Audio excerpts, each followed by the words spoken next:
Assalamualaikum warahmatullahi wabarakatuh. Perkenalkan, nama saya Rifka Fenun Rahman dengan NIM 185112488. Di sini saya akan mempresentasikan tentang review dari makalah dengan judul Use of Value Engineering to Develop Creative Design Solution for Marine Construction Projects. Atau dalam bahasa Indonesia adalah penggunaan rekayasa nilai untuk mengembangkan solusi desain kreatif untuk proyek konstruksi kelautan. Yang pertama adalah pengantar. Makalah ini menjelaskan salah satu metode potensial menggunakan pendekatan rekayasa nilai atau value engineering sebagai alat pemecahan masalah yang sistematis. Konstruksi di lingkungan laut bisa sangat menantang, melibatkan berbagai masalah teknis yang harus diselesaikan dengan aman dan efisien guna mengatasi kondisi yang kompleks dan sangat bervariasi, sehingga dapat berhasil menyelesaikan struktur yang diinginkan. Tantangan ini menciptakan kebutuhan akan cara sistematis untuk menemukan, mengevaluasi cara kritis, dan memilih solusi hemat biaya yang kreatif. Latar belakang dan sejarah perkembangan value engineering. Rekayasa nilai adalah pendekatan terstruktur untuk mengidentifikasi solusi yang memenuhi kebutuhan tertentu dengan biaya yang lebih rendah.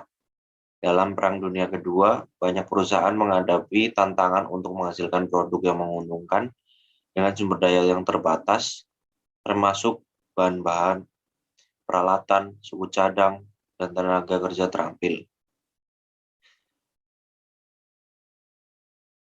Fitur menarik dari value engineering adalah strategi berbasis kelompoknya untuk mencari solusi yang efektif untuk mengatasi masalah teknik yang kompleks seperti komplikasi teknik konstruksi kelautan yang menjadi fokus makalah ini.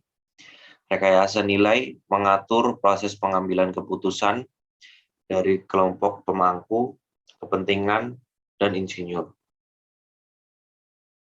Dalam proses value engineering, sekelompok orang mendengar latar belakang yang beragam secara kolaboratif, mengumpulkan informasi tentang situasi tertentu, menentukan metrik untuk kinerja solusi, mengeksplorasi solusi yang masuk akal, dan memantau proses pemecahan masalah. Untuk masalah teknik yang kompleks yang melibatkan banyak aspek, misalnya waktu, biaya, keselamatan, kualitas, dan dampak terhadap lingkungan dan berbagai disiplin ilmu, misalnya seperti teknik struktural, teknik mesin, dan teknik konstruksi, salah satu individu tidak mungkin memiliki tanggung jawab penuh.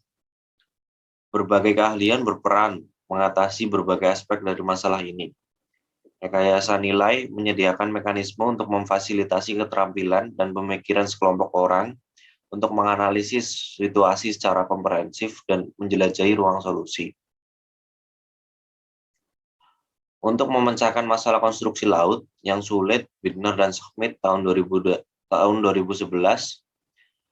merancang proses yang relatif informal untuk praktek konstruksi laut. Di dalamnya terdapat 10 langkah. Yang pertama adalah identifikasi masalah teknik utama proyek. Yang kedua, mengumpulkan dan meninjau informasi yang relevan. Yang ketiga, define masalah dengan jelas. Yang keempat, mengidentifikasi solusi layak yang tersedia yang telah berhasil di masa lalu. Yang kelima, membayangkan atau menciptakan solusi yang baru. Yang keenam, mengkonfirmasi kelangsungan hidup solusi baru. Yang ketujuh, mengevaluasi pilihan solusi melalui penggunaan spesifikasi kriteria. Yang ke-8, memilih solusi yang optimal. Yang ke-9, melakukan desain terperinci diikuti dengan pengujian. Dan yang terakhir, menerapkan dan kemudian memantau solusinya. Yang selanjutnya adalah 7 langkah value engineering. Langkah ini didasarkan pada pendekatan 10 langkah Bittner dan Schmidt dengan fokus berbeda dari ketujuh langkah tersebut. Ketujuh langkah tersebut adalah yang pertama, mengumpulkan informasi. mengumpulkan informasi tentang sebuah proyek dan spesifikasi masalah yang harus dibesarkan. Yang kedua, menganalisis fungsi. Analisis proyek dan masalah untuk memahami fungsi yang diperlukan oleh proyek dan proses penyelesaian masalahnya. Kemudian yang ketiga, menghasilkan solusi, mengidentifikasi solusi yang dapat menyediakan atau memenuhi fungsi yang diperlukan. Yang keempat, mengevaluasi solusi. Menggunakan metrik kinerja yang diperlukan untuk mengevaluasi solusi yang dihasilkan. Yang kelima, memilih dan menyiapkan solusi. Memilih salah satu atau lebih solusi yang menjanjikan dan menganalisis lebih lanjut kelayakan teknis dan ekonomis dari pelaksanaan solusi yang dipilih dengan kinerja yang diperlukan dari operasi konstruksi kelautan. Yang keenam, menyiapkan VECP atau Value Engineering Change Proposal yang terperinci, yang menjelaskan solusi yang diusulkan dan nilai yang diharapkan, dan diserahkan kepada pemilik dan mengambil keputusan untuk disetujui. Yang terakhir, atau yang ketujuh, memantau proses eksekusi solusi. Setelah VECP disetujui, teknisi dapat mengimplementasikan solusi dan menjalankan rencana untuk melaksanakannya. Selama proses tersebut, para insinyur perlu menindaklanjuti dan memantau proses eksekusi, membandingkan kinerja yang diharapkan dari solusi VECP dan kinerja sebenarnya, dan membuat penyesuaian pada rencana pelaksanaan VECP bila diperlukan. Selanjutnya adalah penerapan value engineering pada studi kasus. Di sini studi kasusnya adalah pada pembangunan jembatan Tacoma Narrows yang baru. Pembangunan jembatan Tacoma Narrows yang baru dimulai dengan penandatanganan kontrak desain pada tanggal 16 Juli 2002 antara Departemen Transportasi Washington dan konstruktor Tacoma Narrows atau perusahaan patungan dari Kiewit Pacific dan perusahaan Bechtel. Salah satu tantangan proyek ini adalah penentuan posisi, pendaratan, dan penenggelaman dua caisson yang membentuk fondasi untuk dua menara utama yang terletak di saluran Tacoma Narrows. Berikut ini adalah gambar yang menunjukkan salah satu menara caisson ditarik ke lokasi atau satu persatu dengan draft atau ketinggian awal 47 kaki dan ditambatkan pada posisinya, sementara lapisan vertikal 10-12 kaki berturut-turut dipasang selama periode 4 bulan sampai tinggi caisson di sisi timur 160 kaki dan tinggi yang di sisi barat 140 kaki. Pada saat itu, caisson ditenggelamkan sekitar 62 kaki ke dalam dasar laut. Dasar laut itu sangat padat dan berpasir. Setiap caisson diberi pemberat pada dasar salurannya, kemudian sekat dikeluarkan dari dasar sumur pengerukan, kemudian penggalian dimulai pada masing-masing dari 15 sumur pengerukan. Tantangan utama yang dihadapi kontraktor adalah bagaimana memposisikan dan menahan caisson dengan berat 20.000 ton di air sedalam 160 kaki untuk waktu 4 bulan pada titik tersebut, sementara arus pasang surut melebihi 7 knot. Masalah ini awalnya diselesaikan pada waktu penawaran dengan menggunakan teknik penahan yang sama yang digunakan pada pembangunan jembatan Tacoma Narrows yang asli atau yang sebelum ini pada tahun 1938 dengan metode jangkar tarik gravitasi. Pada metode ini, berat mati beton yang tergantung pada gesekan bawah untuk menahan resistensi dengan jangkar asli adalah balok beton sepanjang 56 kaki dan 12 kaki berbentuk persegi dengan berat masing-masing 600 ton. Untuk jembatan baru, Total diperlukan 56 jangkar, diantaranya 32 untuk Payar Cation timur dan 24 untuk yang barat. Berikut ini gambar menunjukkan lokasi jangkar untuk dermaga barat. Pada awalnya kontraktor berencana menggunakan 16 bak beton pracetak yang dengan berat masing-masing 300 ton dan diisi dengan batu. Kemudian setelah kontrak diberikan, studi permodelan hidrolik mengidentifikasikan kekuatan dinamis 60 kaki dari pilar jembatan.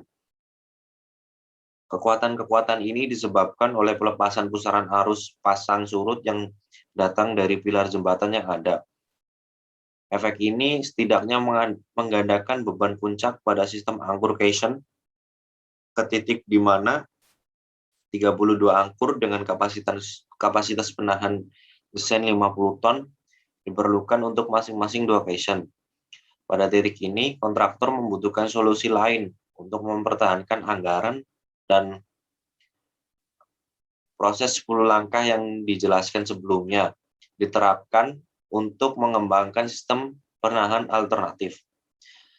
Selama proses ini, 7 jenis jangkar yang berbeda diidentifikasi dan dievaluasi, termasuk beberapa versi jangkar gravitasi yang bergantung pada gesekan bawah, sistem terkubur yang tergantung pada tekanan pasif, dan beberapa sistem jangkar komersial yang dipatenkan.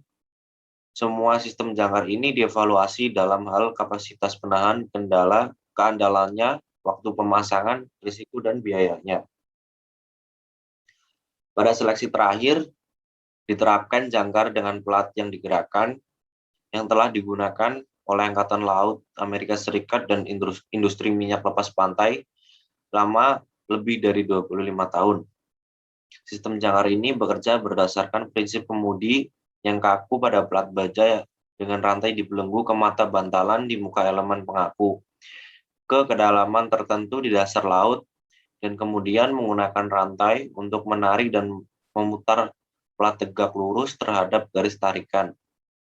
Kapasitas resistensi dikembangkan sebagai tekanan pasif bekerja pada proyeksi penuh dari pelat datar. Dengan kedalaman penetrasi yang membesar, kapasitas tarik yang lebih tinggi akan dikembangkan oleh jangkar. Keuntungan dari sistem jangkar jenis ini adalah rasio kapasitas terhadap beratnya yang tinggi untuk jangkar yang digunakan di Tacoma-Narrows Bridge yang baru. Ukuran setiap plat baja adalah 33.835 kaki, setiap jangkar beratnya sekitar 7.400 lb, dan desain holding rasio kapasitas terhadap berat adalah 135:1. Pada studi kasus ini menunjukkan efektivitas pendekatan 10 langkah sekaligus mengungkapkan potensi penggunaan proses value engineering untuk meningkatkan pendekatan dalam mengidentifikasi sistem jangkar alternatif. Pertama, pendekatan 10 langkah dapat ditambahkan dengan metrik kinerja kuantitatif diperlukan dalam proses value engineering yang ditunjukkan untuk proyek konstruksi kelautan untuk mengurangi potensi ambiguitas dalam komunikasi di antara beberapa kelompok insinyur yang terlibat dalam desain sistem jangkar. Dan dengan demikian, mengurangi waktu yang diperlukan untuk mengidentifikasi sistem jangkar yang optimal. Selain itu, proses value engineering yang diformalkan berpotensi meningkatkan kesadaran para insinyur tentang peran khusus mereka dalam proses pemecahan masalah untuk mengurangi koordinasi yang berlebihan dan tidak perlu untuk menghindari hilangnya waktu optimal selama pemecahan masalah dan potensi penundaan. Misalnya dalam studi kasus ini, proses pengambilan keputusan kolaboratif itu membosankan dan insinyur perlu menghabiskan lebih dari 50% waktu koordinasi untuk menjelaskan manfaat dari potensi resiko menggunakan well-defined proses analisis keputusan berbasis nilai. Waktu penjelasan tersebut dapat dikurangi, yang dapat menghindari kemungkinan penundaan proyek dan mengurangi risiko kehilangan waktu terbaik untuk memecahkan masalah. Kedua, proses value engineering memberikan klasifikasi kinerja yang sistematis dari semua opsi untuk memadu insinyur dalam mengidentifikasi fungsi yang dibutuhkan dan memastikan pencarian solusi yang komprehensif. Proses pembangkitan solusi yang sistematis berdasarkan kriteria kuantitatif seperti itu dapat sepenuhnya memanfaatkan kreativitas para insinyur dengan berbagai beragam latar belakang dan pengetahuan berdasarkan fungsi yang didefinisikan lebih detail daripada definisi kinerja ad hoc dari pendekatan 10 langkah. Dalam studi kasus ini, klasifikasi yang rinci dan sistematis dapat memandu insinyur untuk mempertimbangkan opsi selain jangkar yang lebih kuat, seperti cara lain yang mengurangi gaya dinamis yang tidak terduga, misalnya metode yang dapat mengubah aliran air. Yang ketiga, proses 10 langkah mempertimbangkan dampak tertentu dari pemilihan sistem jangkar secara kualitatif, seperti produktivitas, kualitas, keamanan, dan dampak lingkungan. Metode value engineering dapat mengatasi keterbatasan seperti itu karena mengintegrasikan berbagai metrik kuantitatif untuk mengukur kinerja berbagai solusi dalam hal memberikan fungsi yang dibutuhkan. Proses value engineering kemudian memungkinkan para insinyur dengan jelas mendefinisikan fungsi tertentu dan kemudian mengeksplorasi pemecahan masalah dengan cara yang lebih objektif dan metodis. Dalam studi kasus ini, metrik kuantitatif kinerja penahan dapat memfasilitasi perbandingan yang lebih rinci dan terstruktur antara beberapa sistem penahan. Yang terakhir adalah kesimpulan. Melalui peninjauan sejumlah besar permasalahan teknik yang dihadapi di lingkungan perairan, makalah ini mengidentifikasi berbagai kendala yang disebabkan oleh kondisi laut yang dinamis dan tidak menentu, baik dalam tahap pra dan pasca lelang proyek konstruksi. Kompleksitas tak terduga ini mengharuskan tim proyek untuk mengidentifikasi solusi optimal secara komprehensif dan cara yang efisien. Dalam proyek konstruksi masa lalu, penulis menerapkan pendekatan 10 langkah dalam proyek konstruksi kelautan untuk mengidentifikasi solusi untuk masalah teknik yang tak terduga. Pendekatan ini memiliki 3 keterbatasan. Yang pertama, merupakan proses informal dan makan waktu yang melibatkan komunikasi dan koordinasi yang mungkin berlebihan. Yang kedua, tidak spesifik dan cukup rinci untuk memastikan bahwa solusi optimal dipertimbangkan dan dipilih secara komprehensif dan efisien. Dan yang ketiga adalah tidak mengintegrasikan metrik standar secara perkiraan biaya yang dapat digunakan untuk mengevaluasi kinerja kandidat solusi secara kuantitatif dan dalam hal produktivitas, kualitas, keamanan, dan dampak lingkungan. Pada studi kasus yang disajikan dalam makalah ini menunjukkan bahwa pendekatan 10 langkah dapat digunakan untuk menentukan sistem jangkar yang hemat biaya untuk proyek konstruksi kelautan. Pada saat yang sama, penulis menemukan bahwa teknik value engineering dapat mengatasi keterbatasan pendekatan 10 langkah melalui proses pemecahan masalah yang diformalkan dan yang dapat secara komprehensif mengeksplorasi ruang solusi dan mengintegrasikan metrik untuk mengukur kinerja solusi secara kuantitatif. Secara keseluruhan, proses value engineering dan 10 langkah memiliki struktur yang sama. Dan semua langkah dalam proses value engineering dapat menemukan korespondensi dalam proses 10 langkah.